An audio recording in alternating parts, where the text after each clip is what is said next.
years of parish ministry, I would sometimes quip that I was a Buddhist on Monday, Wednesday, and Friday, an atheist on Tuesday and Thursday, a Christian on Saturday, and just plain confused on Sunday. All of which was true as far as it went. If we talked longer, though, I would add, but if you really hold my feet to the fire and make me choose, I would have to come down as an atheist.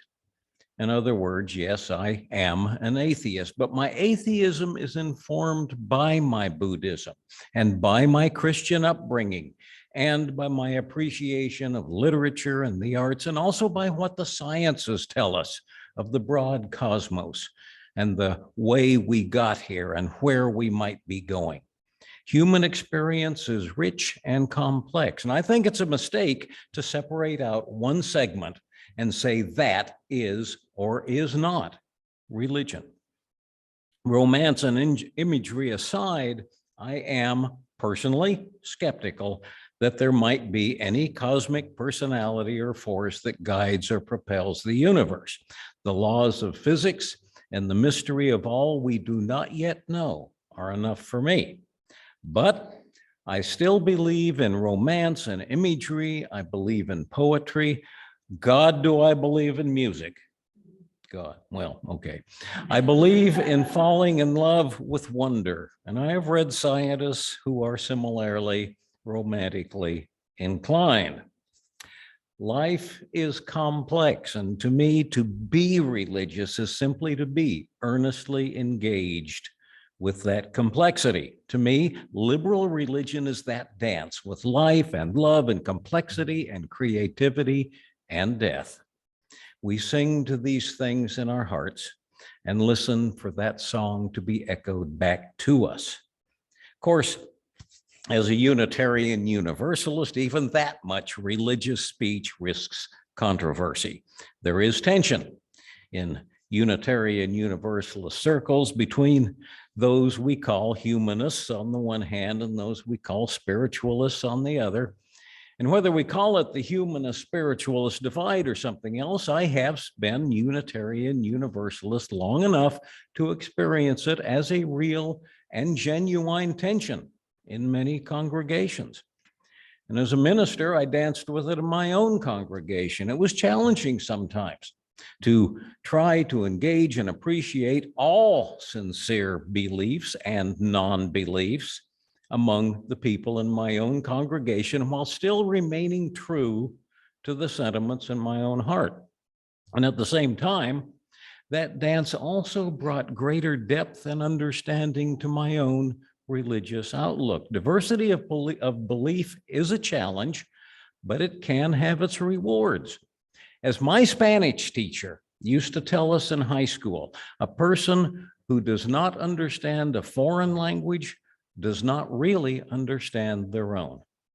And that goes for religion as well, maybe even more.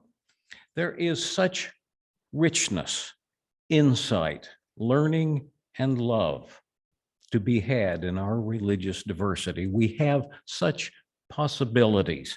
It is hard work to find ways to even talk to one another about our beliefs and non-beliefs, but that discussion is still better than slipping into separate silence or a religion that consists of nothing more than what we don't believe.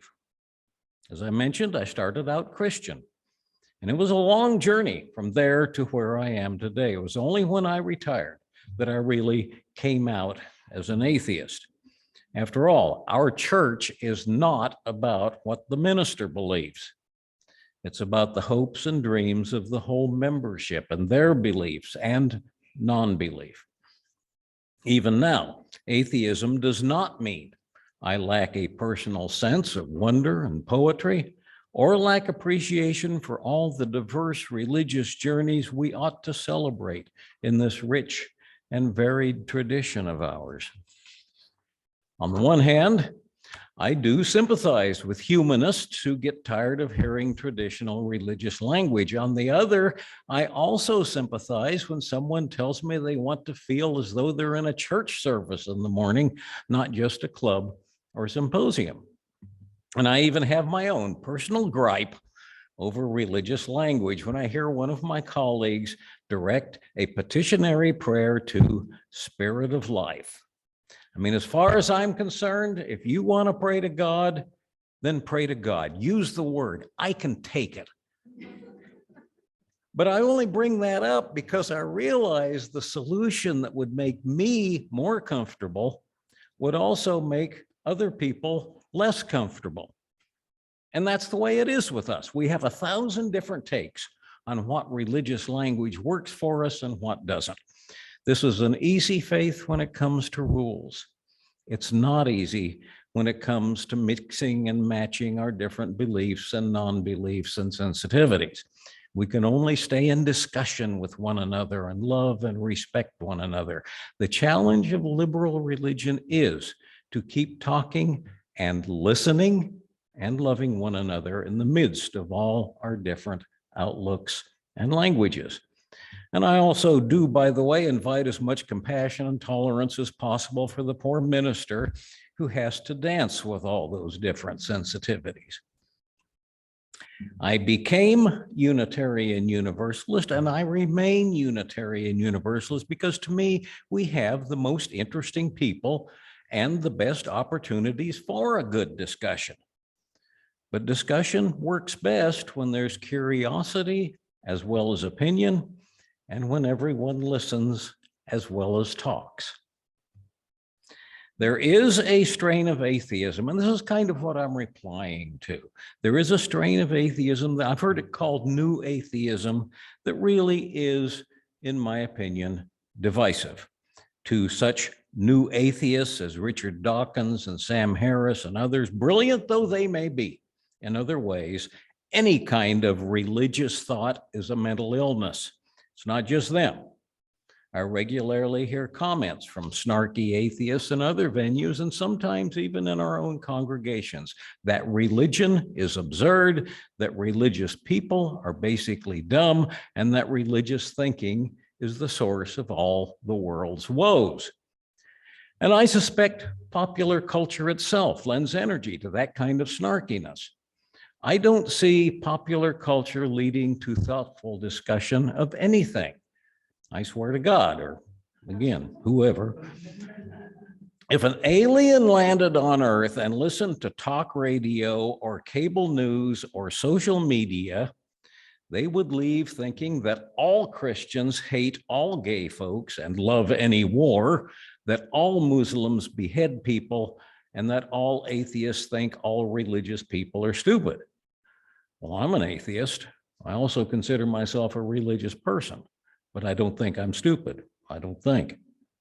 My observation is popular culture has no use for common ground or thoughtful discussion because, quite simply, common ground and thoughtfulness do not create cash flow. There's more money to be made out of people yelling at one another. Well, now, look at today's political or legal discourse and see where that's gotten us. People who do take time to love and learn from one another are not profitable, so you won't find much of that in popular culture. You have to come to a place like this. And even here, we do have to work at it to nurture thoughtful discussion and thoughtful religion. As an atheist looking for common ground between what some folks call humanism and what they call spiritualism, I find myself right back with the sciences. Atheists though they were, the late Carl Sagan and Stephen Jay Gould, wondrous voices for reason, also wrestled thoughtfully and beautifully with ultimate meaning and the relationship between science and religion. Neil deGrasse Tyson has some beautiful things to say. Science is very much about engaging our sense of wonder, as is liberal religion. To me, science and religion are not in conflict, or at least they shouldn't be. They should be in partnership, with one advising the other. A few years ago, I ran across a fascinating article in Science Magazine, the peer-reviewed journal of the American Association of Advancement of Science. And the cover blurb on this article says it all: why it pays to believe in a punitive God. And in this article, after years of comprehensive research, a cross-disciplinary team of scientists developed a theory why so many varied cultures over such a broad span of time all came to worship what the article calls moralizing gods. And this moralizing God concept might be theistic, as in Islam, Judaism, or Christianity. It might be polytheistic, as in any number of ancient religions, or it might even be a kind of disembodied theism, as in the Buddhist moralizing principle of karma. It ranges from the gods of ancient Egypt, Greece, and Rome to the Lord God of Israel. And to these scientists, historical beliefs in moralizing gods was essential to building the very foundations of modern complex society. Quote, by combining laboratory experiments, cross-cultural fieldwork, and analysis of the historical record, the so-called Big Gods team, I love that term, hypothesizes that belief in those judgmental deities or big gods was key to the cooperation needed to build and sustain large, complex society. Now, this does not mean we all still need to believe in theistic or polytheistic gods, but according to Science Magazine, they may have played an important role in getting us where we are today. The so-called Big Gods team does acknowledge that much more research needs to be done. And I myself do have one serious caveat with their theory. I notice that the Science Magazine article says nothing about the role of sociological group dynamics in all religion, ancient, modern, right up to present day atheism. We all have to be aware of group dynamics. I absolutely assert you cannot fully understand religion, particularly as practiced in the West, without a basic understanding of group dynamics. And I'm particularly talking about what sociologists call the in-group versus the out-group. Very basically, we'll review. Group cohesion was essential to the survival of ancient Homo sapiens. We evolved to instinctively divide ourselves into us, the in-group, and everyone else, them, the out-group. And in forming our group as separate from their groups, again, spontaneously and instinctively, we rather randomly begin to assign positive qualities to our in-group and negative qualities to competing outgroups. This is very basic stuff. It's been demonstrated in any number of studies. We see it all the time, from Facebook to politics to people rooting for sports teams. It's all about cohesion within our group in competition with other groups.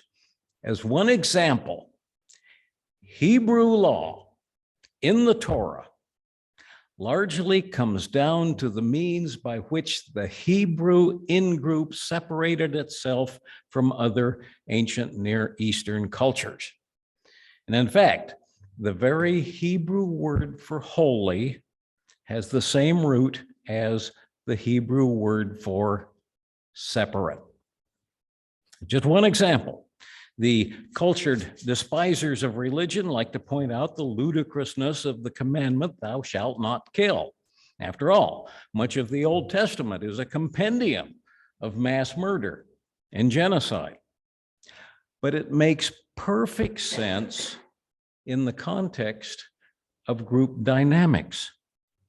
The commandment not to kill applies within the in-group, but not with the out-group. We don't kill each other or the stranger who comes respectfully into our midst, which is pretty advanced for 1000 BC. But that does not cover our actions toward the out-group, how we treat them. And even within the in-group, killing is acceptable if someone fails to abide by the in-group's various taboos. And some of these have no need other than separating one group from another. For example, thus saith the Lord, he who wears clothing made of two different fabrics or plants the same field with two different crops is subject to severe penalty, including death by stoning. And that's what it says in Leviticus. I suggest that historic Western theism is much about our group in competition with their groups and the authority by which we maintain standards, practices, and membership in our group, all projected onto our moralizing God.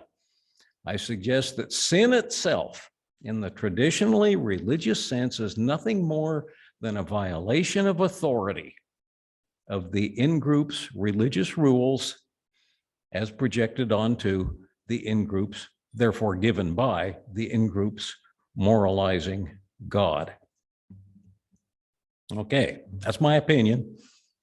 Fast forward 2,500 years to an article I found on Scientific American Magazine's website, written by psychologists Sarah Estes and Jesse Graham.